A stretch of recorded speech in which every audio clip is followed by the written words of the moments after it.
Wiper Party leader Kalonzo and NARC Kenya's Karua have challenged jurists to continue advocating for good governance as Kenyans continue to grapple with the high cost of living and scourge of corruption. Kalonzo and Karua spoke during this year's International Commission of Jurists Award ceremony, where Dudley Ochiel won this year's prestigious Jurist of the Year award. Ochiel was recognized for his tremendous efforts in the advancement of constitutionalism, the respect for the rule of law, the promotion of good governance, respect and protection of human rights through strategic and public interests, litigation on diverse and important public policy and interest matters nationally and in the region. Daniel Karaoke reports. ICJ Kenya has conferred the annual Jurist of the Year award to Dudley Ochiel, a litigation counsel at Katiba Institute, for his outstanding role in championing human rights, the advancement of constitutionalism, the respect for the rule of law, and the championing of good governance that has bolstered public policy within Kenya and the region. Ochiel was conferred the award, which also commemorates its 30th edition in a star-studded ceremony that was graced by Wiper leader Kalonzo, NARC Kenya's Karua, judges of the Court of Appeal, and French ambassador to Kenya. Today's award is not mine alone. It belongs to Katiba Institute. My colleagues at Katiba Institute are in the room. They're such a small but effective team. This award was only possible because of the support I have received from them. It's Katiba that stole me away from an in-house job and made me a litigator. I'm forever grateful for that opportunity. The awardee further dedicated his award to the marginalized, silenced, and violated individuals who have stood tough, even in the face of adversity, to champion for good governance and human rights.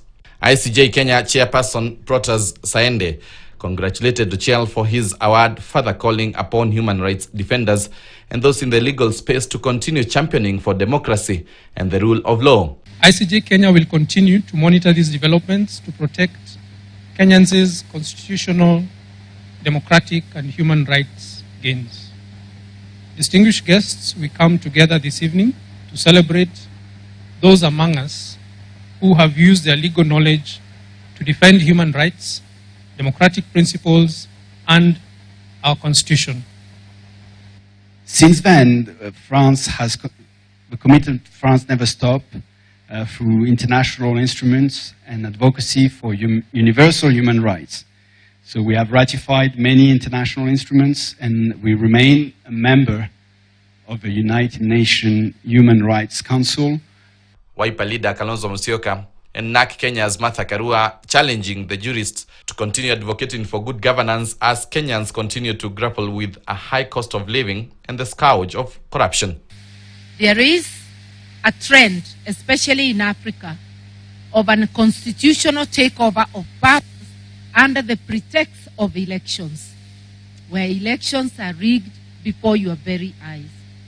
This has happened in North Africa, in East Africa, in Central Africa. That even as we discuss Constitution 2010, Kenyans are not strong on the need to abolish the death penalty.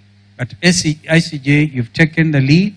I want to tell you that if you need an advocate, not literally in the courts, but in the court of public opinion, I will be there for you. The award was introduced in 1993 to commemorate International Human Rights Day, which is celebrated every 10th of December. Daniel Karaoke, KTN News. Thank you, Karaoke, for that. Well, that is where we wrap up KTN Weekend at 1 this lovely Saturday.